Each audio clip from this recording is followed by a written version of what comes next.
करते हैं next class thermodynamics.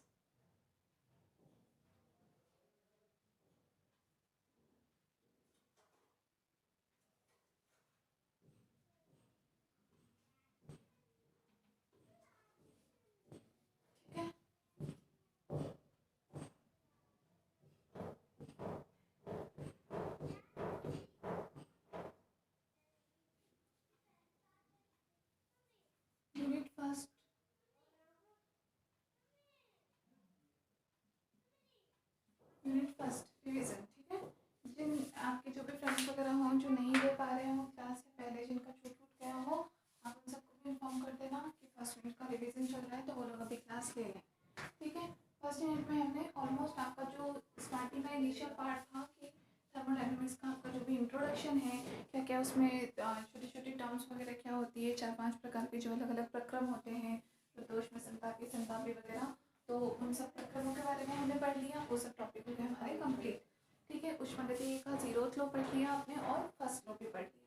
Clear है वहाँ तक? मैं अब आप लोगों को उसमें कोई दिक्कत भी नहीं होगी, समझ में आ गया होगा। ठीक है, कुछ एक आध चीज़ें जो मुझे लगी कि उस टाइम मैंने नहीं करवाई थी, बहुत ज़्यादा वो ज़रूरी नहीं है, लेकिन फिर भी ठीक है, लिख सकते हो, अभी नहीं आगे कभी यूज़ में है, जैसे भी आपका। ठीक है, आज हम स्टार्ट करेंगे कार्नो इंजन या फिर ऊष्मा इंजन के बारे में।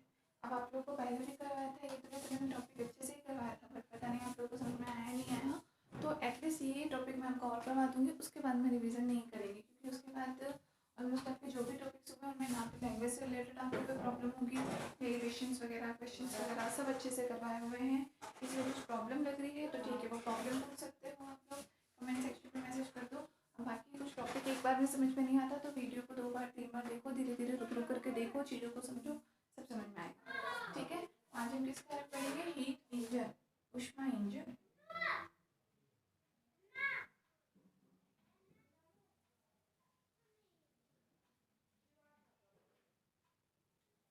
ऊष्मा इंजन, हीट इंजन के बारे में। ठीक है, पहले भी आपको बताया था। अच्छा, इससे पहले एक और चीज़ पढ़ते हैं, उत्क्रमणीय और अनुत्क्रमणीय प्रक्रम, क्योंकि इसमें ऊष्मा इंजन में बहुत बड़ा रोल है उत्क्रमणीय और अनुत्क्रमणीय का।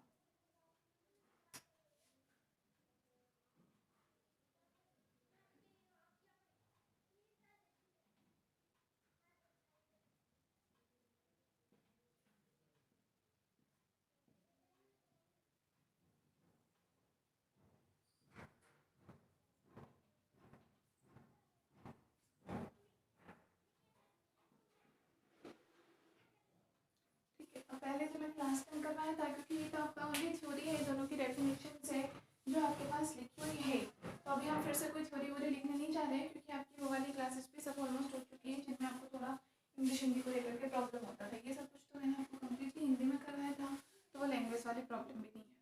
ठीक है, हाँ, थोड़ा सा समझ लेते हैं उत्क्रमणीय अनुक्रमणीय प्रक्रम क्या होता है। एक को हम कहते हैं रिवर्सिबल, एक होता है हमारा इरिवर्सिबल। रिवर्सिबल और इरिवर्सिबल।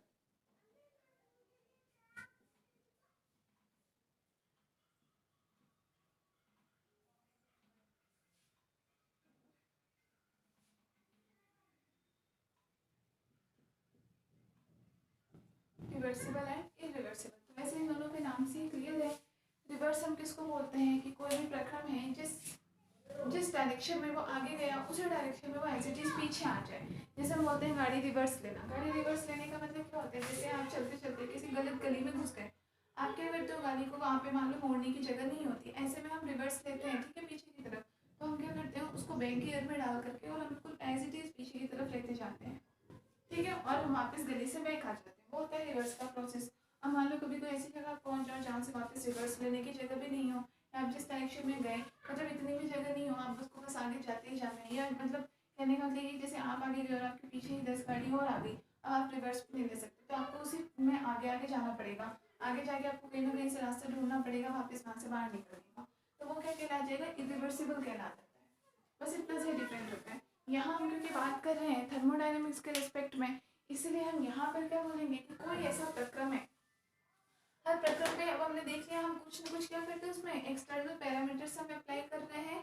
एक्सटर्नल पैरामीटर्स हम अप्लाई कर रहे हैं ना, जैसे संतापी बता रहे हैं, हम संतापी बता रहे हैं, समायतनिक हो, प्रदोष्म हो, चक्रीय हो, अलग अलग प्रकार का। ठीक है, ये सब एक प्रकार से इसके क्या एक्सटर्नल पैरामीटर्स, इस पे लगने वाले से बाह्य प्राचल होते हैं।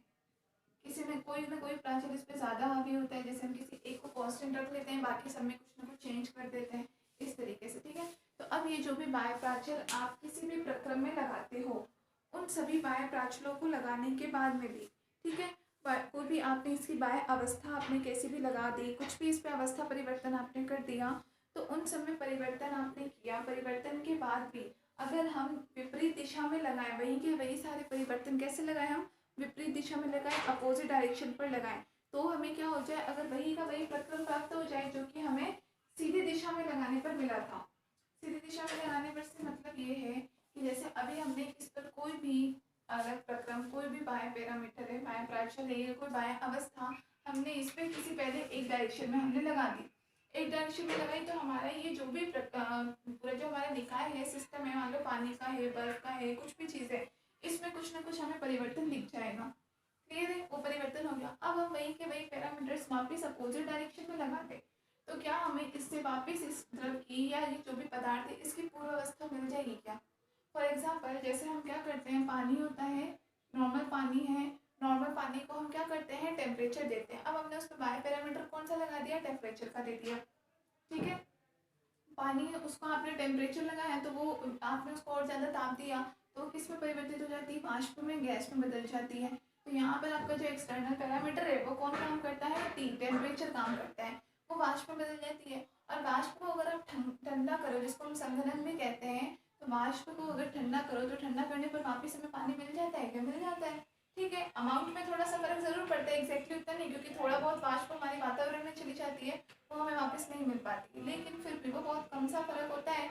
बहुत ज़्यादा मात्रा में देखो तब जाके, अदरवाइज हमें पानी मिल जाता है। तो ये किस प्रकार का प्रक्रम हो जाएगा, एक उत्क्रमणीय प्रक्रम हो जाएगा। मतलब कि हमने बाह्य अवस्था अब वापस ठंडा करने से मतलब वही कि वही ताप आपने अपोजिट डायरेक्शन में लगा दी। फिर पहले आपने उस पर टेम्परेचर किस डायरेक्शन में लगाया था, उसका ताप बढ़ाने के लिए आपने लगाया था, ठीक है, उसका आपने ताप बढ़ाने के लिए लगाया, तो टेम्परेचर ने काम किया, लेकिन उसको आगे की तरफ लेके गया, उसका उसने रूप परिवर्तित कर दिया। अब आप दोबारा उस टेम्परेचर को ही कम कर रहे हो, जैसे आपने उसको गैस बंद करके और आपने उसको फ्री छोड़ दिया, ऊपर से कोई पात्र वात्र ढक्कन वक्कन रखा था वो भी आपने हटा दिया, और आपने उसको फ्री छोड़ दिया, तो वापस से आपका जो इफेक्ट किसका है, इस टेम्परेचर का इफेक्ट है कि टेम्परेचर जो पहले बहुत बड़ा हुआ था अब ये धीरे धीरे कम होगा। तो पहले ये बिल्कुल बढ़ गया था, मतलब इंक्रीज हुआ, अब ये बिल्कुल डिक्रीज हो रहा है, मतलब कि पहले सीधी डायरेक्शन में गया, अब वापस उल्टी डायरेक्शन में आ रहा है। कहने का मतलब उल्टी डायरेक्शन से ये है, ठीक है। जस्ट अपोजिट जब काम करेगा तो आपको जो परावर्तित अवस्था है उससे वापस प्रारंभिक अवस्था अगर मिल जाती है, तो वो प्रक्रम क्या कहलाता है, आपका उत्क्रमणीय प्रक्रम कहलाता है। अनुत्क्रमणीय प्रक्रम होता है कि जैसे कि फॉर एग्जाम्पल आप ऐसे मान लो जैसे कि हमने आइसक्रीम बनाई, ठीक है। अब आइसक्रीम में जैसे आपने जो भी दूध है, मावा है, ड्राई फ्रूट्स है, जो कुछ भी डालते होंगे, कस्टर्ड वगैरह सब डाल करके आइसक्रीम बना दी। अब उन सारी चीज़ों का अपने रूप परिवर्तन कर दिया, ठीक है, और हमने टेम्परेचर बहुत ही कम करके उसको बिल्कुल फ्रीज पॉइंट पर टेम्परेचर कम करके उसको हमने जमने दिया, तो जमने के बाद हमें वो आइसक्रीम मिल गई, ठीक है। अब अगर आप इस आइसक्रीम को कितना भी आप इसको पिघला दो, आप फ्रिज बंद कर दो, बाहर धूप में ले जा करके डाल दो, कुछ भी कर दो आप, ठीक है, तो आइसक्रीम क्या आपको वापस पहले उन सारे अलग अलग रूपों में मिल जाएगी क्या, कि इसमें से दूध का पार्ट अलग हो जाए, इसमें से मावा निकल के अलग आ जाए, इसमें से ड्राई फ्रूट्स अलग आ जाए, इसमें से कस्टर्ड अलग आ जाए, ऐसा कभी नहीं होगा। बस इसका रूप क्या परिवर्तित होगा कि पहले जो जमी हुई होगी बिल्कुल पिघल जाएगी, बिल्कुल पानी हो जाएगी, लेकिन इसका जो रूप आप सोचो कि इसमें से दूध अलग मिल जाए, आपको मावा वापस अलग मिल जाए, कि हम सबको अलग अलग काम में ले लें, ऐसा होगा, ऐसा नहीं होगा। इस प्रकार के प्रक्रम क्या कहलाते हैं, अनुत्क्रमणीय प्रक्रम कहलाते हैं, ठीक है। अब ये उत्क्रमणीय और अनुत्क्रमणीय प्रक्रम का प्रयोग किसमें किया गया, ऊष्मा इंजन के कॉन्सेप्ट में प्रयोग किया गया। कि ऊष्मा इंजन क्या होता है, उसके कॉन्सेप्ट में यूज किसका आया, कि प्रक्रम उत्क्रमणीय चलेगा या फिर अनुत्क्रमणीय चलेगा, ठीक है।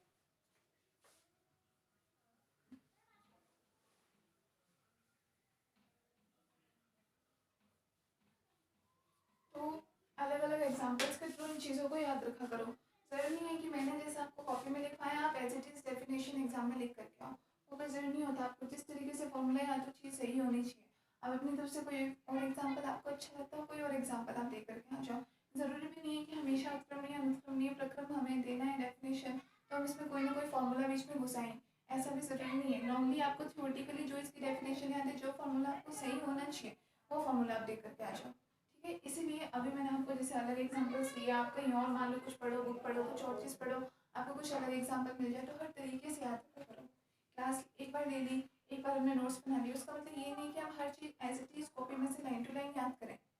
ठीक है, अब आप कॉपी में आपने उतार लिया, उसके बाद हर कोई अलग अलग तरीके से याद करता है, अलग अलग तरीके से लिखता है, वो आप पर डिपेंड करता है।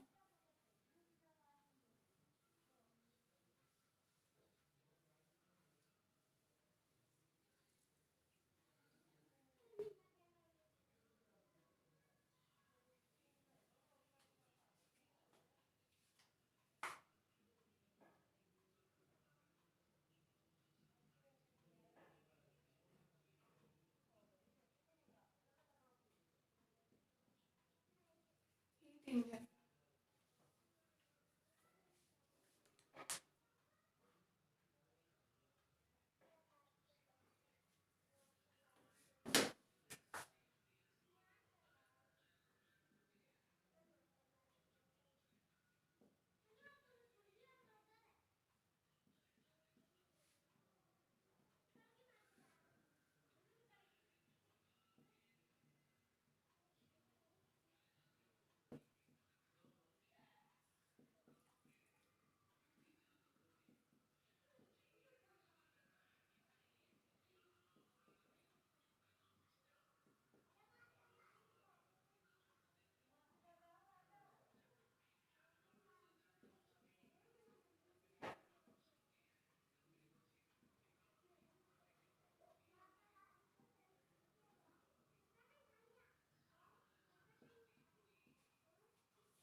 ठीक है, तो ऊष्मा इंजन क्या है? एक ऐसी युक्ति जो कि ऊष्मा ऊर्जा को कार्य में परिवर्तित कर देती है।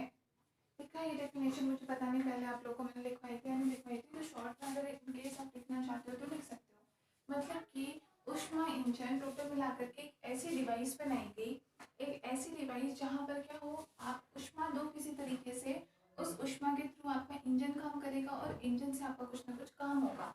ठीक है, मतलब कि उल्टा होता है काम।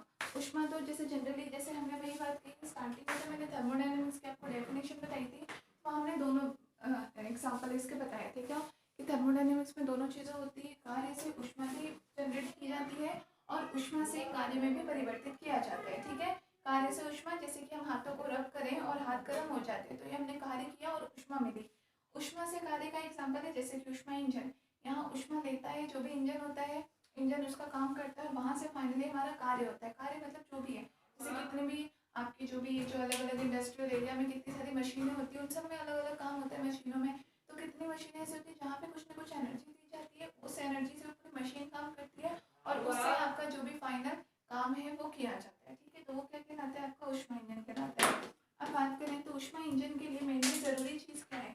तो ऊष्मा इंजन का इसका मतलब इसके अलग अलग जो डिफरेंट पार्ट्स हैं वो, इसके पार्ट्स में सबसे इंपॉर्टेंट चीज़, सबसे पहले तो आपके पास कुछ ना कुछ क्या होना चाहिए? सोर्स होना चाहिए। सोर्स जहाँ से हमारा जो इंजन है वो ऊष्मा ले सके, जितनी उसकी ज़रूरत है वो उतनी ऊष्मा ले ले। ठीक है, अब उतनी ऊष्मा लेने के बाद उसका जो भी उसका इंजन है, या जो भी उसका वर्किंग सब्सटेंस हम कहते हैं, उसका कार्यकारी पदार्थ होता है, वो क्या करता है? कुछ ना कुछ उस पर कार्य करेगा। अब उस कार्य करने में वो इस ऊर्जा को ही यूज़ में लेगा। ठीक है, तो ये यूज़ में लिया उसने और उसने अपना काम कर दिया। अब उसके बाद में इस एनर्जी में टोटल एनर्जी इसने जितनी ली थी, मान लो 100% इसने एनर्जी अगर यहाँ से ली थी, तो 100 में से हमने मान लिया 80% एनर्जी इसके काम करने में यूज़ में आ गई, 20% एनर्जी बच गई, तो वो 20% एनर्जी वापस सोर्स को नहीं दे सकता, इसलिए उसे आगे किस में डाल देता है? सिंक में डाल देता है। एक हमारे पास क्या होना चाहिए? सिंक होना चाहिए, मतलब जो एक तरीके से वेस्टेज। अब एनर्जी का मतलब ऐसा नहीं है कि 80% बचने का मतलब कि 20% शुद्ध रूप से बच गई हो, ऐसा नहीं हुआ होगा। मतलब इसने काम किया होगा तो टोटल वर्क डन का जो भी इसका आया होगा रिजल्टेंट, उसमें इसका लगभग 80% अमाउंट यूज में आ रहा होगा। 20% कहीं से थोड़ी, कहीं से थोड़ी, कहीं से थोड़ी, इस तरीके से 20% ओवरऑल एनर्जी बची हुई होगी। तो वो फाइनली क्या होती है? वो एक तरह से वेस्टेज में जाती है, सिंक में जाती है। सिंक में एनर्जी दे करके यहाँ पे क्या मेन काम ये है कि सिंक में एनर्जी देने के बाद में जो भी आपका इंजन है वो वापस अपने इनिशियल कंडीशन में आ जाता है, अपनी प्रारंभिक अवस्था में आ जाता है। मतलब कि उसने अभी तक जितना काम किया वो सारा काम वो फिर से भूल जाता है, वापस वो अपनी शुरुआती कंडीशन में आ जाता है कि वो फिर से यहाँ से एनर्जी लेगा, फिर वापस पूरा का पूरा काम करेगा, फिर वापस सिंक को दे देगा, वापस से वो अपनी इनिशियल कंडीशन में आ जाएगा। इसीलिए ऊष्मा इंजन कैसा इंजन हम कह सकते हैं? इसको एक प्रकार का उत्क्रमणीय इंजन भी कह सकते हैं। ठीक है, अब उत्क्रमणीय इंजन का मतलब लेकिन ये हो जाता है कि इसने जितनी एनर्जी ली, टोटल उतनी की उतनी एनर्जी अगर ये सिंक को दे दे तो ये उत्क्रमणीय कहलाएगा। इंजन तो प्रारंभिक अवस्था में आ रहा है, लेकिन यहाँ पर एनर्जी जितनी ले रहा है उतनी की उतनी एनर्जी वापस सिंक को देते। अब उतनी एनर्जी सिंक को देने का मतलब ये है कि एक प्रकार से यहाँ पे कुछ भी काम करे ही नहीं, बस यहाँ से एनर्जी ले और यहाँ पर एनर्जी दे, उस कंडीशन में क्योंकि काम करेगा तो कुछ ना कुछ एनर्जी इसकी जाएगी। ठीक है, तो अगर वैसा कोई इंजन मिल जाए जो कि जितनी एनर्जी ले रहा है उतनी एनर्जी दे रहा है, तो वो इंजन एक प्रकार का कैसा होगा, आइडियल इंजन होता है, वो आदर्श इंजन। वो क्या हो जाएगा, बिल्कुल आइडियल कंडीशन हो जाएगी, आदर्श इंजन। और वो आदर्श इंजन बनाया गया था कार्नो ने, तो उसे कहते हैं कार्नो का इंजन। कार्नो इंजन को ही विक्रमणीय इंजन भी कहा जाता है। इसके बारे में अपन बाद में बात करेंगे, पहले अपन बात करते हैं ऊष्मा इंजन के बारे में।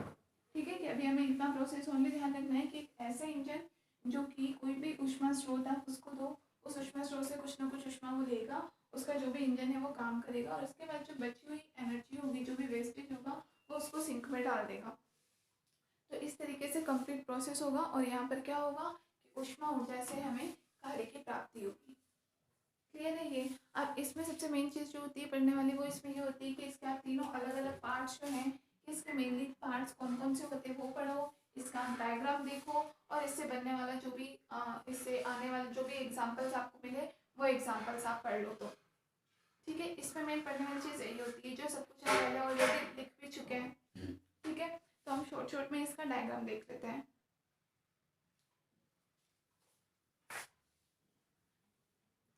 सबसे पहले हमने बताया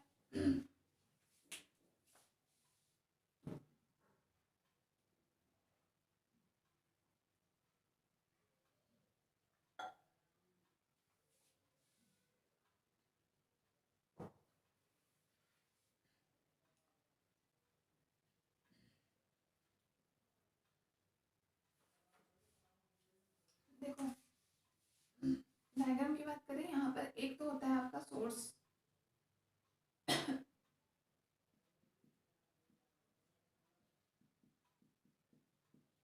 कोई मान लिया TH टेम्परेचर पर है, TH से मतलब एक तरह से हाई टेम्परेचर पर है। ठीक है, यहाँ से ये कुछ मात्रा में ऊष्मा लेगा। अब यहाँ पे आपको पता चल जाएगा फिर से कि टेम्परेचर में और ऊष्मा में कुछ ना कुछ अंतर होता है।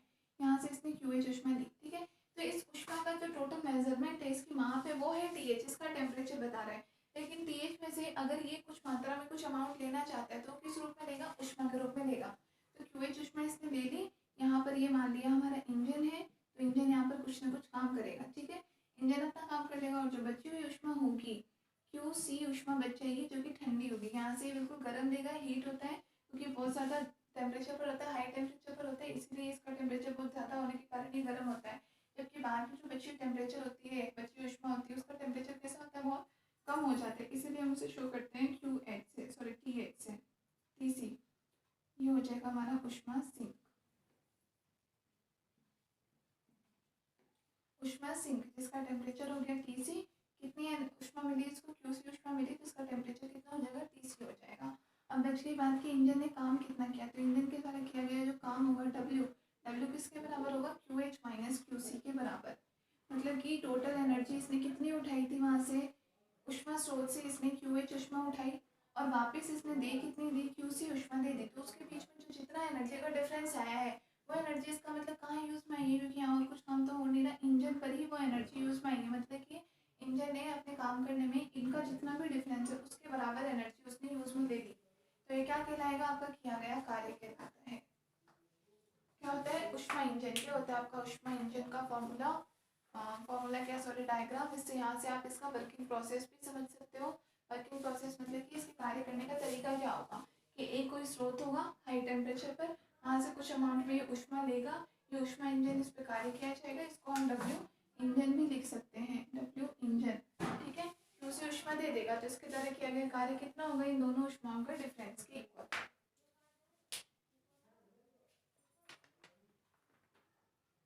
ठीक है, समझ में आया ये। अब हम बात करें इसके अलग अलग, तो इसमें जो तीन इसके अलग अलग जो पार्ट्स होते हैं, वो पार्ट्स यही होते हैं। एक तो आपका होता है सोर्स,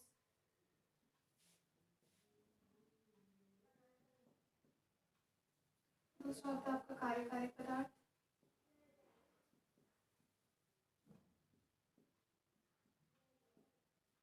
और तीसरा होता है सिंक। स्रोत आपका कार्यकारी पदार्थ, और तीसरे नंबर पे आता है सिंक। ठीक है, स्रोत ये ऊष्मा का एक प्रकार का भंडार होता है जिसे हम टेम्परेचर पे बहुत हाई टेम्परेचर पर रखते हैं और इसकी हीट कैपेसिटी जो होती है वो भी कैसी होती है, अनंत होती है। हीट कैपेसिटी ऊष्माधारिता जो हम लेते हैं Cp या Cv, वो भी इसकी कैसी होती है, अनंत होती है, क्योंकि बहुत ज़्यादा टेम्परेचर होता है इसका।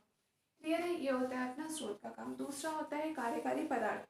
कार्यकारी पदार्थ को आप वही ये इंजन भी कह सकते हो, इंजन का काम एक तरीके से जो भी कर रहा है, इसको हम यांत्रिक कार्य भी कह सकते हैं, या फिर जो हमारा कार्यकारी पदार्थ है वो भी कह सकते हैं। अब यहाँ पे क्या होता है, जैसे नॉर्मली ऊष्मा को हमें परिवर्तित करना होता है, ठीक है, यांत्रिक व्यवस्था में रूपांतरित करना होता है।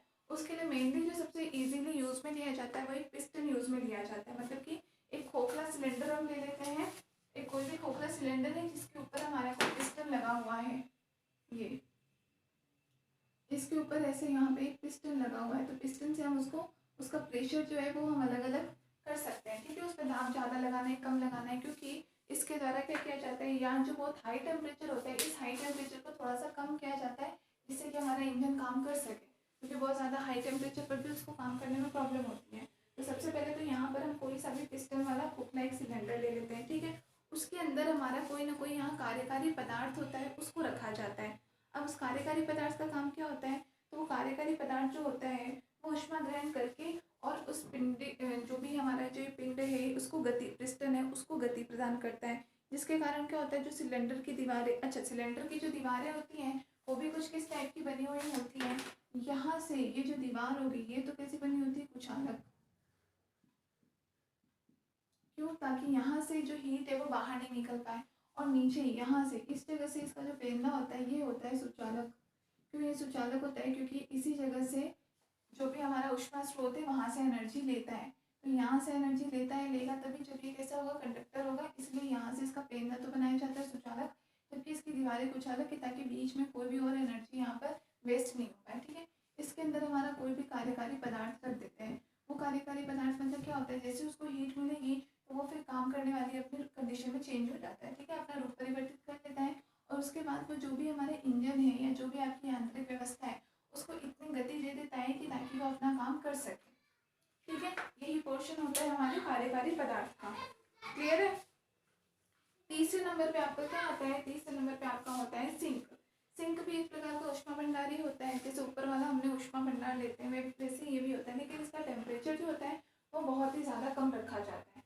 क्यों, ताकि ये बची हुई जो भी ऊष्मा होती है उसको ग्रहण कर सके, ठीक है। हाई टेम्परेचर होगा तो फिर से तो बात सेम ही हो जाएगी, एक तरफ हमने हाई टेम्परेचर लिया है तो एक तरफ हमें थोड़ा टेम्परेचर इसका ठंडा करना होता है, और वैसे भी हमारे पास जो ऊष्मा आती है वो आती भी टेम्परेचर कम होकर के ही आती है। क्यों, क्योंकि यहाँ से तो आपने हाई टेम्परेचर लिया था, मतलब जो अधिक मात्रा में ऊष्मा ली थी, तो वो ऊष्मा तो आपके काम करने में यूज में आ गई, तो उसके बाद उसका टेम्परेचर उतना बचता नहीं है, टेम्परेचर अपने आप कम हो जाता है, इसलिए सिंक का जो टेम्परेचर होता है वो कैसा होता है, बहुत कम होता है,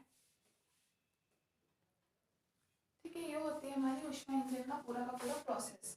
प्रोसेस को फिर से ध्यान आ गया, बहुत ही सिंपल सा प्रोसेस होता है। एक आपके पास कोई भी हीट का, आपके पास कोई भी एक भंडार होगा, भंडार होने का मतलब कोई हमारे पास ऐसी वस्तु जिससे हम बहुत ज़्यादा मात्रा में ऊष्मा ले सकते हैं, ठीक है, थोड़ा बहुत ऊष्मा नहीं, जैसे सूर्य, सूर्य को ऊर्जा का एक भंडार कहा जाता है, ठीक है। उसी प्रकार से कोई ऐसी वस्तु हो तो वहाँ से आप बहुत ज़्यादा अमाउंट में हीट ले लो, उसको आप इंजन पर काम करवाओ, इंजन आपका काम करेगा, उसमें से कुछ हीट जो होगी वो काम करने में यूज़ में आ जाएगी, जो बची हुई हीट होगी वो सिंक को दे दी जाती है, और इन दोनों ऊष्माओं का जो अंतर होता है वही इसके किए गए कार्य के बराबर होता है। क्लियर है। इसके मेन जो आप अगर इसके भागों की बात करो क्या क्या होता है, तो एक होता है स्रोत, एक होता है आपका कार्यकारी पदार्थ और एक होता है आपका सिंक। समझ में आ गया। अब दूसरे नंबर पे इसमें जो एक चीज़ पढ़नी होती है वो होती है इसकी दक्षता, कि इस इंजन की दक्षता कितनी होगी। दक्षता मतलब एफिशिएंसी, एक प्रकार से हम इसके काम करने की गुणवत्ता कह सकते हैं कि कितनी क्वालिटी के साथ में ये काम करता है या कितना एफिशिएंट है, कितना काम कर सकता है।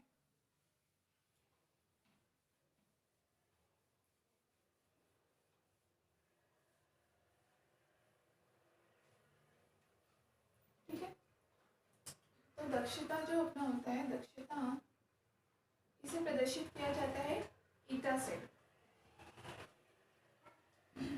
ईटा से, ईटा बराबर क्या होता है, जो भी आपने इस पूरे प्रोसेस में काम किया है वो काम, और आपने शुरुआत में ऊष्मा भंडार से कितनी ऊष्मा ली थी, उन दोनों का रेशियो क्या कहलाता है, दक्षता कहलाता है। अब ये इसका कुछ एक फॉर्मूला सेटअप किया गया है कि टोटल अपन दोनों ऊष्माओं का डिफरेंस ले लें, मतलब कि जो किया गया कार्य के बराबर होता है वो कार्य, और शुरुआत में आपने कितनी ऊष्मा ली थी उन दोनों का रेशियो अगर आप ले लोगे तो वहाँ से आपको दक्षता मिल जाएगी, ठीक है। तो कार्य हमारा मतलब W और बटे में ली गई हमने ऊष्मा, ऊष्मा कितनी ली थी, QH ली थी, तो ये हो जाएगा हमारा QH। W की वैल्यू कितनी होती है, QH माइनस QC अपॉन में QH। ये फॉर्मूला होता है हमारा ईटा का, या इसे हम इस फॉर्म में भी लिख सकते हैं, अलग अलग हम करते हैं तो QH अपॉन QH1 माइनस यहाँ पे क्या बच जाएगा, QC अपॉन में QH।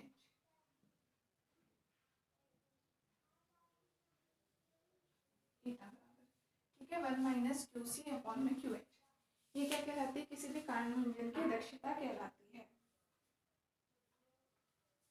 ठीक, अब ये बात आई, यहाँ तक समझ में आ गया, ये आपका कार्नो इंजन, सॉरी ऊष्मा इंजन, अभी कार्नो इंजन नहीं ऊष्मा इंजन कंप्लीट हुआ। कार्नो इंजन इसलिए क्योंकि ज़्यादा जो यूज में लिया जाता है, आइडियल कहा जाता है, वो कौन सा होता है, कार्नो इंजन होता है। कार्नो इंजन होने का मतलब ये है कि जैसे यहाँ पर आपके पास 1 माइनस ये रेशो बच रहा है, ये रेशो किसके कारण बच रहा है, QH अपॉन QH तो 1 हो गया, यहाँ पे हमारे पास QC अमाउंट आ रहा है। QC अमाउंट क्या है कि वापस सिंक को आपने जितनी ऊष्मा दी थी वो। अब अगर हम बात करें कि हमने जितनी ऊष्मा ली थी ऊष्मा भंडार से, QH ऊष्मा ली थी, अगर उतनी की उतनी ऊष्मा ही अपन सिंक को भी वापस दे दें, ठीक है, इसका मतलब एक तरीके से उस पर कुछ भी कार्य किया ही नहीं जाए, पूरी एनर्जी उसके पास एज इट इज मिल गई, तो आपके पास तब जो ये रेशियो आ जाएगा वो किसके बराबर हो जाएगा, यहाँ अपने पास मान कितना हो जाएगा, ये वैल्यू खत्म ही हो जाएगी अपने पास, QC का मान तब रहेगा ही नहीं, क्योंकि अपन कुछ भी ऊष्मा इसका मतलब इसको देंगे ही नहीं, उतनी एनर्जी टोटल इसके पास रहेगी, तो QH अपॉन QH मतलब कितना आ जाएगा, एफिशिएंसी उस टाइम 1, मतलब कि परसेंटेज में अगर निकाले परसेंटेज एफिशिएंसी, तो इसकी एफिशिएंसी हो जाएगी 100%। मतलब कि एक ऐसा इंजन जो कि जितनी ऊष्मा लेता है उतने का ही पूरा का पूरा कार्य पर ही खर्च कर देता है, ठीक है, या उतनी की उतनी ऊष्मा वापस मिल जाती है, वो कैसा इंजन कहलाएगा, एक आदर्श इंजन होगा जिसकी एफिशिएंसी 100% हो, उस इंजन को क्या कहा जाता है, कार्नो इंजन कहा जाता है। उस इंजन को क्या कहा जाता है, कार्नो इंजन कहा जाता है। तो ऐसा पहले साइंटिस्ट ने सोचा कि क्या कोई ऐसा इंजन भी हो सकता है जिसकी दक्षता कैसी हो, अधिकतम हो, और दक्षता अधिकतम होना मतलब 100% हो सकती है मैक्सिमम। 100% होने का मतलब क्या है कि हम ये बोले कि किसी प्रकार का ऊष्मा में जो क्षय हो रहा है, जैसे QC जो सिंक को ही दे रहा है, या अगर इधर उधर से थोड़ी बहुत भी लीक हो रही हो, तो ऊष्मा का क्षय किसी प्रकार का अगर नहीं होगा, उस कंडीशन में हमें एफिशिएंसी कैसे मिल जाएगी, एग्जैक्टली 100% मिल जाएगी एफिशिएंसी, ठीक है। तो इस प्रकार का प्रक्रम क्या कहलाता है, कार्नो प्रक्रम कहलाता है। तो हम क्या बोलते हैं कि कार्नो के इंजन में कार्यकारी पदार्थ की निश्चित अवस्था से प्रारंभ करके विभिन्न उत्क्रमणीय प्रक्रमों के द्वारा विभिन्न अवस्थाओं में से गुजरते हुए पुनः अपनी प्रारंभिक अवस्था में आ जाना कार्नो चक्र कहलाता है। मतलब कार्नो चक्र एक प्रकार से आपका कंप्लीटली कैसा काम करता है, बिल्कुल रिवर्सिबल की तरह काम करता है, कि वो जितनी ऊष्मा लेकर के गया उतनी की उतनी ऊष्मा लेकर के वापस अपनी प्रारंभिक अवस्था में आ जाता है। इसलिए कार्नो इंजन को एक प्रकार से क्या कहा जाता है, उत्क्रमणीय इंजन भी कहा जाता है, ठीक है।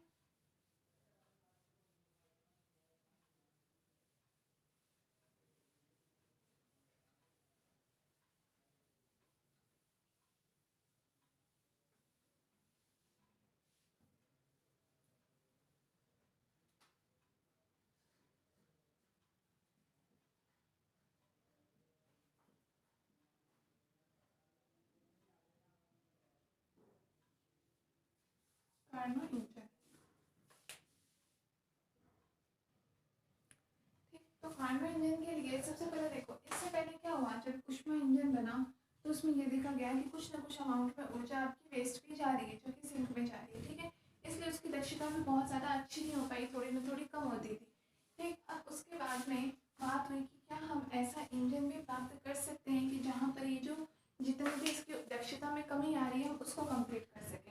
अब दक्षता में कमी को कंप्लीट करने का तरीका क्या है कि जितनी ऊष्मा ये जो आपकी वेस्टेज जा रही है, सिंक में जा रही है, उतनी ऊष्मा वेस्ट ना हो, तो उसके लिए एक साइंटिस्ट थे केल्विन, इसे हम केल्विन प्लांक का कथन भी कहते हैं, आप लोगों ने लिखा हुआ है केल्विन प्लांक का कथन, या ओनली केल्विन का कथन लिख रखा होगा। इन्होंने ये कहा कि एक ऐसा इंजन बनाना जो कि जितनी ऊष्मा किसी भी ऊष्मा भंडार से लेगा पूरी की पूरी ऊष्मा कार्य में रूपांतरित कर देगा, और सिंक को, या फिर हम बताएं कि पूरे प्रोसेस में किसी प्रकार का ऊष्मा का क्षय ना हो, ना तो कोई ऊष्मा सिंक को दी जाए, ना ही बीच में कहीं से ऊष्मा का लीकेज कुछ भी हो, और जितना कार्य है वो कार्य टोटल किसके बराबर आ जाए, पूरी ली गई ऊष्मा के बराबर आ जाए, ऐसा इंजन प्राप्त करना बिल्कुल असंभव है, ठीक है। केल्विन प्लांक का कथन जब पूछ लिया जाता है केल्विन का कथन क्या होता है कि एक ऐसा इंजन का निर्माण करना जो कि ऊष्मा भंडार से ली गई संपूर्ण ऊर्जा को एज इट इज कार्य में रूपांतरित कर दे। अर्थात पूरे प्रक्रम में जो भी इसमें किया गया ऊष्मा में जो भी क्षय है, ऊष्मा का क्षय बिल्कुल कैसा हो, शून्य हो। तो अब हम क्या कह सकते हैं कि उस कंडीशन में जितनी ऊष्मा ली जाएगी पूरी की पूरी ऊष्मा, संपूर्ण ऊष्मा कार्य में रूपांतरित हो जाएगी। वो ऊष्मा, वो इंजन, उस प्रकार का इंजन क्या कहलाएगा, एक परफेक्ट इंजन कहलाएगा, जिसको हम आदर्श इंजन कह सकते हैं। और ऐसा इंजन बनाना इम्पॉसिबल है, ऐसा कहा केल्विन ने। ठीक है, मतलब कि इनके कहने का मतलब ये है कि जैसे अभी आपने इसका डायग्राम देखा इंजन का, हीट इंजन का, ये हमारे पास कोई ऊष्मा स्रोत था TH टेम्परेचर पर। ठीक है, यहाँ से ये ऊष्मा कितनी दे रहा था, QH दे रहा था, और ये हमारा इंजन था। इंजन कुछ ना कुछ काम कर रहा था। उसके बाद में जो बची हुई एनर्जी थी वो हम किसको दे दे रहे थे, इस सिंक को दे देते थे। सिंक जिसका टेम्परेचर था TC, हम इस TC को दे देते। अब अगर हम ये कहना चाहें यहाँ पर जो आप QC ऊष्मा देते थे वो QC बराबर 0, मतलब सिंक को किसी प्रकार की ऊष्मा दी ही नहीं गई हो इस कंडीशन में, तो इसके द्वारा जो किया गया कार्य है W बराबर कितना होगा, हमने लिखा था QH माइनस QC, दोनों का डिफरेंस। अब QC का मान तो 0 है, इसका मतलब W शुद्ध रूप से केवल किसके बराबर हो जाएगा, QH के बराबर। मतलब कि जितनी ऊष्मा ये ऊष्मा सोर्स से ले रहा है पूरी की पूरी ऊष्मा ये इंजन कार्य में एज इट इज रूपांतरित कर दे।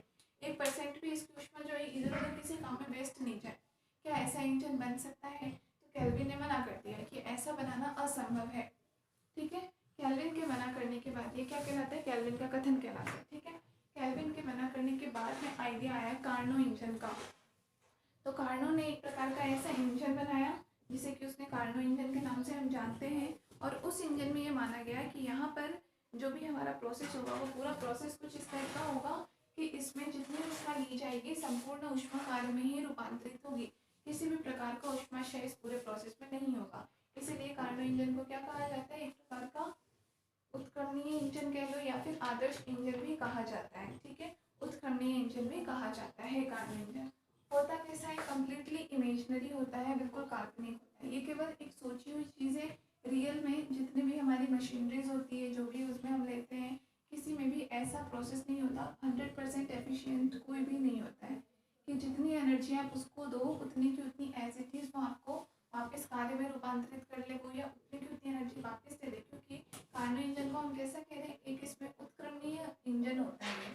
ठीक है, उत्क्रमणीय इंजन है, एक प्रकार का आदर्श इंजन है, और साथ के साथ ही मेन बात क्या होती है कि ये काल्पनिक है। सोचने में तो हम कुछ भी सोच सकते हैं, सोचने में तो कोई पाबंदी नहीं है, इसीलिए ये क्या होता है, काल्पनिक इंजन होता है। ऐसा केवल साइंटिस्ट ने सोचा और उसे क्या नाम दिया, कार्नो इंजन का नाम दिया गया। ठीक है, तो कार्नो इंजन के वर्किंग प्रोसेस में क्या बताया गया कि यहाँ पर टोटल आपके 4 प्रकार के प्रक्रम होते हैं। 4 प्रक्रमों से मिलकर के बनता है आपका पूरा कार्नो इंजन। 4 प्रक्रम से मतलब ये होता है कि जिस जिस डायरेक्शन में ये जाएगा वापस उसी डायरेक्शन में वापस आ जाएगा और वापस अपनी प्रारंभिक अवस्था में मिल जाता है। इसलिए इसे क्या कहा जाता है, उत्क्रमणीय प्रक्रम भी कहा जाता है। ठीक है, तो इसके जो चारों के चारों प्रक्रम बताए वो सारे प्रक्रम भी कैसे बताए, उत्क्रमणीय बताए गए। सारे प्रक्रम भी कैसे हो जाएंगे, उत्क्रमणीय प्रक्रम हो जाते हैं। इसीलिए इंजन काम करने के बाद में हमें वापस से अपने दिल को प्रारंभिक अवस्था में मिल जाता है। ठीक है, तो बात हुई एफिशिएंसी की कि इसकी एफिशिएंसी आप 100% कैसे बता सकते हो। तो इसकी एफिशिएंसी 100% हम इसीलिए बता सकते हैं क्योंकि देखो अभी हमने जो ऊष्मा इंजन पढ़ा उसके लिए एफिशिएंसी का फॉर्मूला क्या है, 1 माइनस QC/QH। ठीक है, अभी QC और QH का मान अलग अलग मशीन के लिए अलग अलग काम के लिए चेंज हो सकता है। हमें थोड़ा ना पता है QH का मान कि भाई मान लो जो भी ऊष्मा भंडार है उसके पास तो बहुत सारी ऊष्मा है, अनंत ऊष्मा है उसके पास, लेकिन QH जो है उसमें से कितनी ऊष्मा ले रहा है हमें नहीं पता। भाई मैक्सिमम बहुत ज़्यादा क्वांटिटी में ले रहा है लेकिन कितनी मैक्सिमम ले रहा है वो भी हमें नहीं पता। ठीक है, या फिर उसमें से उसने काम कर लिया, जो बची हुई ऊष्मा है उसने सिंक को दे दी। अभी बची ऊष्मा QC का मान कितना है वो भी हमें नहीं पता। ठीक है ना, ये हो सकता है कभी कुछ थोड़ा बहुत काम हो तो हो सकता है उसके पास से 30% बच जाए, कभी 20% बचे या कभी केवल 5% भी बचता हो, तो अलग अलग टाइम पर। इसीलिए हमने कहा कि इसके अकॉर्डिंग ऊष्मिक इंजन की बात करें तो अलग अलग इंजन की दक्षता कैसी, हमने अभी बात की कि अलग अलग इंजन की दक्षता अलग अलग होती है। ठीक है, लेकिन किसी की भी कम्प्लीटली 100% हो जाए वो पॉसिबल नहीं होता। इसीलिए जैसे आप कोई भी मशीनरी खरीदने जाते हो या कई चीज़ों में एफिशिएंसी आपको दिखाई जाती है तो कंपेयरली ये बताया जाता है कि इसके कंपेयर में इसकी एफिशिएंसी ज़्यादा है, लेकिन ऐसा कभी भी नहीं बोलेंगे वो कि 100% एफिशिएंसी, क्योंकि ऐसी कोई चीज़ एग्जिस्ट करती नहीं है। ठीक है, एग्जिस्ट क्यों नहीं करती? क्योंकि कुछ ना कुछ मात्रा में ऊष्मा वहाँ पर वेस्टेज होती ही होती है। हाँ, हमें क्या देखना है यहाँ पर कार्नो इंजन। तो कार्नो इंजन की एफिशिएंसी 100% क्यों बता सकते हैं? क्योंकि कार्नो इंजन की जो एफिशिएंसी का फॉर्मूला दिया गया वो दिया गया है कि अगर जो हमारे इसके ये जो भी इंजन है वो इस दी गई या दी गई ऊष्मा पर डिपेंड ना करे, टेम्परेचर पर डिपेंड करे। तो टेम्परेचर जो है वो आपका फिक्स है। आप उसमें से कि टेम्परेचर 100 डिग्री है, आपने उसमें से कितनी भी ऊष्मा ले ली, वो टेम्परेचर तो फिक्स था। आपने ली है, उसके बाद की बात है कि कम हुआ है क्या हुआ, वो टेम्परेचर एज इट इज रहेगा। या फिर जो सिंक है उसका टेम्परेचर एक बार को फिक्स है कि इतना ही है उसका टेम्परेचर। इसीलिए तो कार्नो इंजन की एफिशिएंसी का फॉर्मूला क्या होता है? 1 माइनस TC/TH। और TH और TC का मान क्योंकि ऑलवेज क्या होता है? फिक्स ही होता है। इसीलिए ये बात कही गई कि कार्नो इंजन की दक्षता हमें कैसे मिल जाती है? मैक्सिमम मिल जाती है। एक फॉर्मूला इस फॉर्म में दिया गया, ठीक है ना। अगर आप बात करते हो कि टोटल जितनी ऊष्मा दी गई उतनी टोटल, तो वहाँ से ही आपकी मतलब ये वाले टर्म आएगी नहीं, उस कंडीशन में ईटा हमारे पास पूरा 100% आ जाएगा। ठीक है, लेकिन अगर कार्नो इंजन की दक्षता के फॉर्मूले की बात की जाए तो दक्षता ये होता है 1 माइनस TC/TH। टेम्परेचर पर डिपेंड करने के कारण ही कार्नो इंजन की दक्षता ऊष्मा इंजन से ज़्यादा हो सकती है। ठीक है, समझ में आ गया। अब इसमें आपके 4 प्रकार के प्रक्रम होते हैं, ये भी आपने देखा होगा। इसका हमें ग्राफ कुछ इस टाइप का मिला था।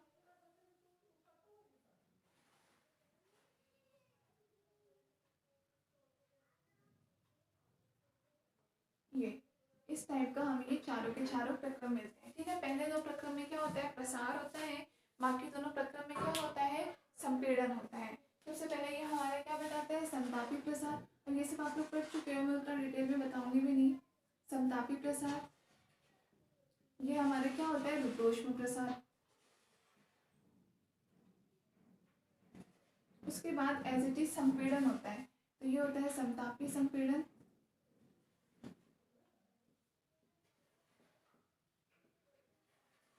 और ये होता है रुद्धोष्म संपीड़न। तो आप देख रहे हो जिस जगह से इसने शुरू किया है ये वापस उसी जगह पे पहुंच जाता है।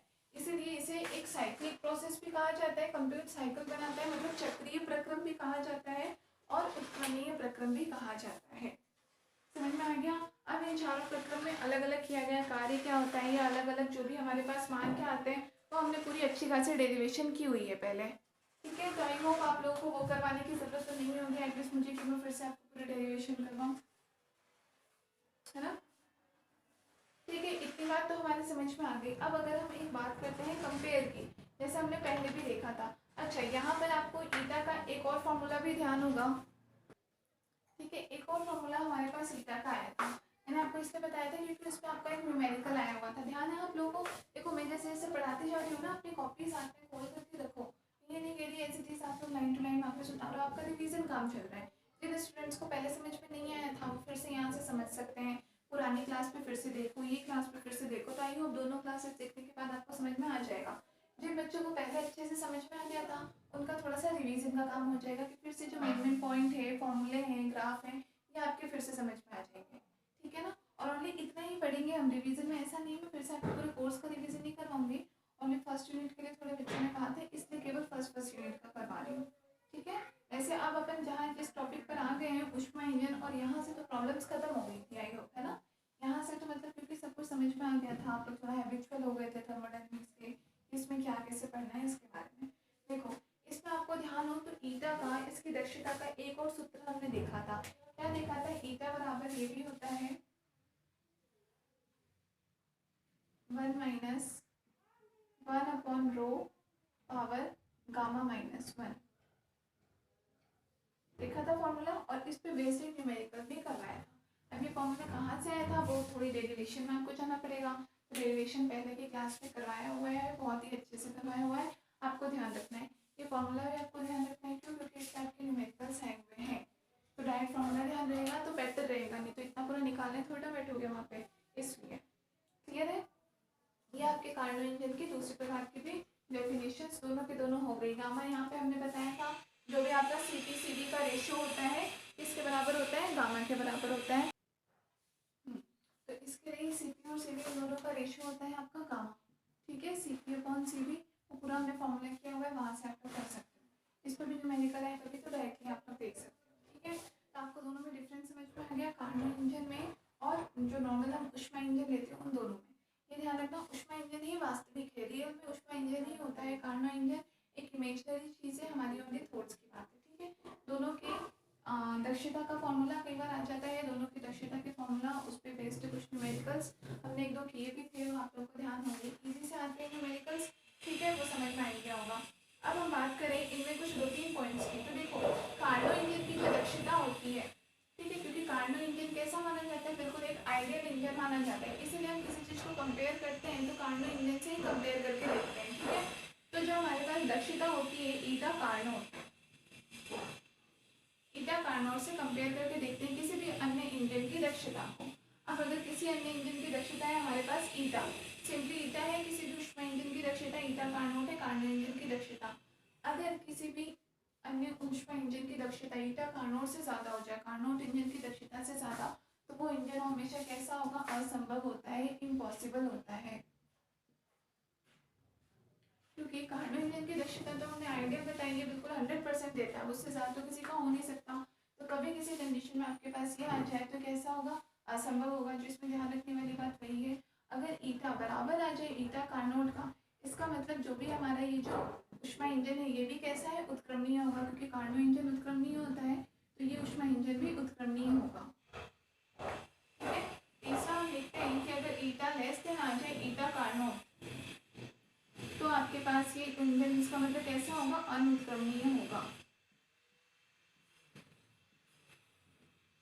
इंजन कैसा हो जाएगा, अनुत्क्रमणीय हो जाएगा, क्लियर है। तो मैंने आपको न्यूमेरिकल भी करवाया था, ये चीज़ इसलिए बहुत इंपॉर्टेंट है, तीनों नोट पे ध्यान रखना, क्योंकि आपका न्यूमेरिकल आया था। न्यूमेरिकल में क्या पूछा था, आप लोग को ध्यान और किया हुआ ही होगा कॉपी में, कि उसमें ऐसा आपको वैल्यू दे रखी थी कि एक हमारे पास कार्नोट इंजन की दक्षता ये है, उसके करस्पॉन्डिंग में जो भी इस इंजन की दक्षता ये बोल रहा है कि इतनी % है, तो ये ऐसा इंजन संभव होगा या नहीं। तो संभव होगा या नहीं से मतलब वही है, आप कार्नो इंजन की दक्षता निकालो, उसके लिए आपको टेम्परेचर गिवन होगा, ऊष्मा का मान दे रखा होगा, तो आप ऊष्मा इंजन की दक्षता निकालो और इस तरीके से कंपेयर करके देखो। अगर ईटा का मान आपकी ईटा कार्नोट से भी ज़्यादा है, इसका मतलब तो वो इंजन कैसा होगा, असंभव होगा। बाकी दोनों प्रोसेस में संभव हो सकता है, उत्क्रमणीय कब होगा और अनुत्क्रमणीय कब होगा ये आपको बताना है, ठीक है, ठीक है। ये आपका होता है कार्नो इंजन का प्रक्रम। कार्नो इंजन से रिलेटेड एक कार्नो थ्योरम भी हमने की थी। कार्नो थ्योरम क्या कहती है, कई बार कार्नो थ्योरम 1 नंबर के क्वेश्चन में जैसे आपके आ गई, ठीक है ना, कार्नो थ्योरम, कार्नो प्रमेय,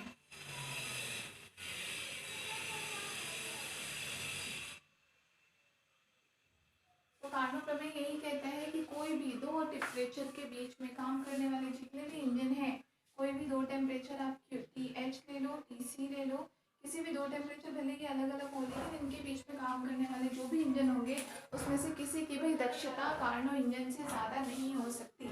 कार्नो इंजन की दक्षता हमेशा मैक्सिमम होती है, ठीक है। यही ये कथन ही क्या कहलाता है, कार्नो प्रमेय कहलाता है कि किन्हीं भी दो अलग अलग टेम्परेचर के बीच में कार्य करने वाले ऊष्मा इंजन में से किसी की भी दक्षता कार्नो इंजन की दक्षता से अधिक कभी नहीं हो सकती, ठीक है। तो सारे के सारे इंजन की एफिशिएंसी अगर हमें कंपेयर करनी हो तो किससे करेंगे हम, कार्नो इंजन की एफिशिएंसी से कंपेयर करेंगे।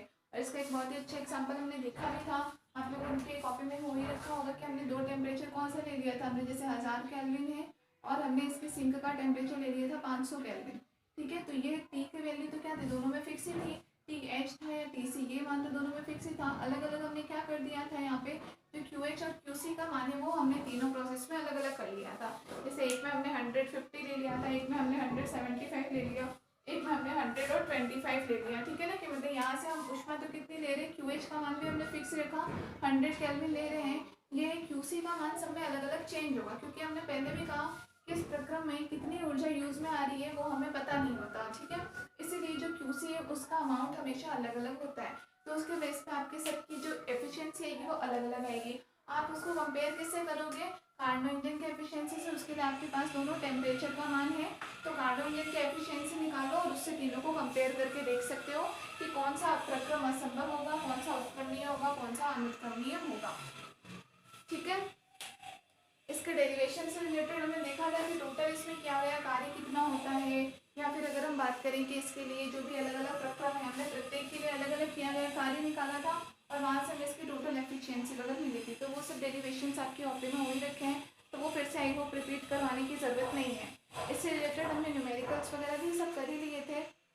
तो अब आगे तो मुझे ऐसा कोई और टॉपिक लग नहीं रहा जो करवाने लायक हो। यहाँ तक हम आ ही चुके हैं। और बात है अगर आपकी उसकी क्या बोलते हैं, कार्नो रेफ्रिजरेटर की।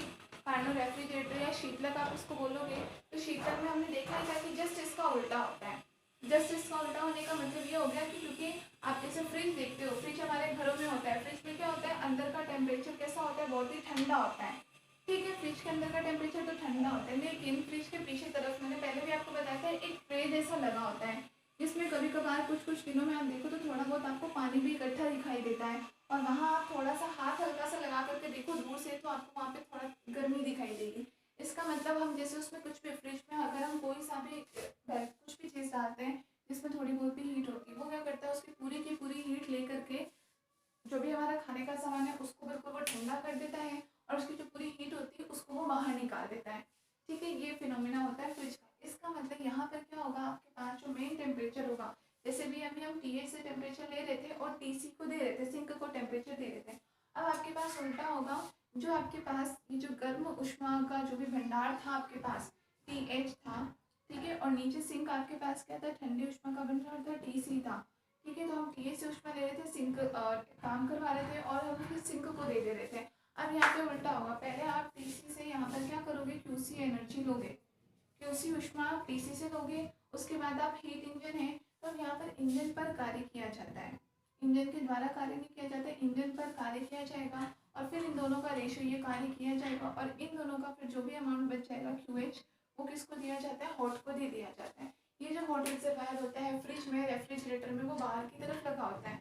तो हमारा जो भी पहले सबसे पहले क्या करता है, जैसे ही इंजन बेकार करने का मतलब यहाँ पे कहीं ना कहीं हमारे यूज में क्या आती है, इलेक्ट्रिसिटी, पावर। कि आप जैसे ही फ्रिज को, क्योंकि अपन किससे कनेक्ट किया, अपन ने लाइट से, तो जो लाइट इसमें होती है वो भी क्या करती है, इंजन पर काम करती है।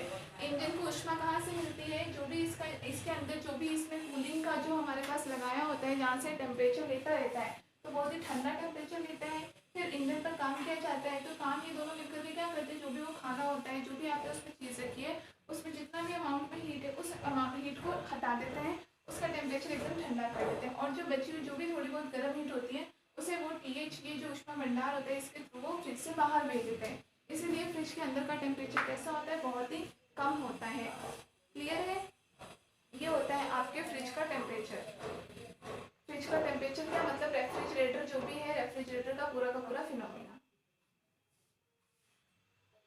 ठीक है, बात अगर हम करें इसके लिए, इसका ईटा कितना होगा, इसकी एफिशिएंसी कितनी होगी।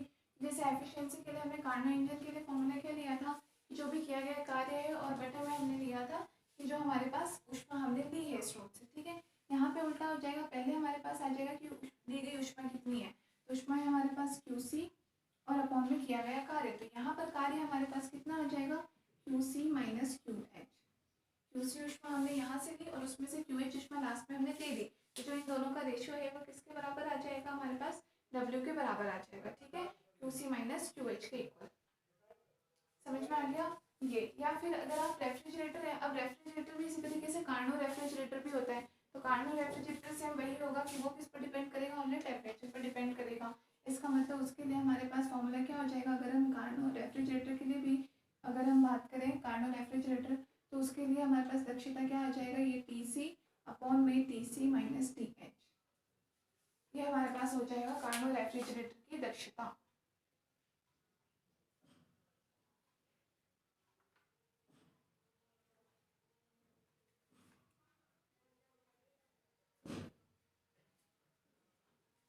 ठीक है, ये सब मॉड्यूलस में ही होता है।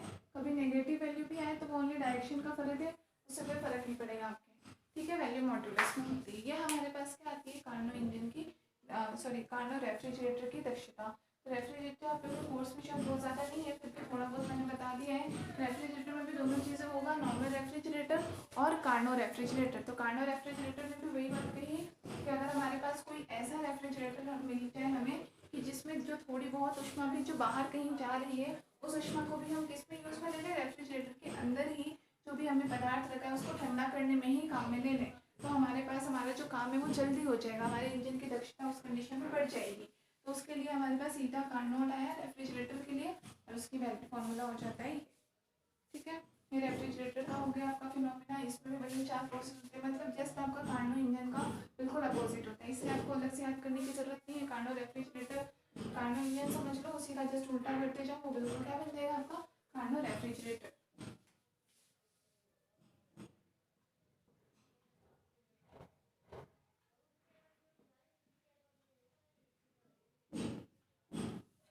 ठीक है, तो ये था आपका। बाकी उसके अलावा आपकी वही फिर सेकंड ऑफ थर्मोडायनेमिक्स है, वो सब है कुछ, एक एक तो छोटे मोटे टॉपिक्स हैं, तो वो सब आपके कुछ ज़्यादा ऐसे नहीं है, ईजी थे, तो वो सब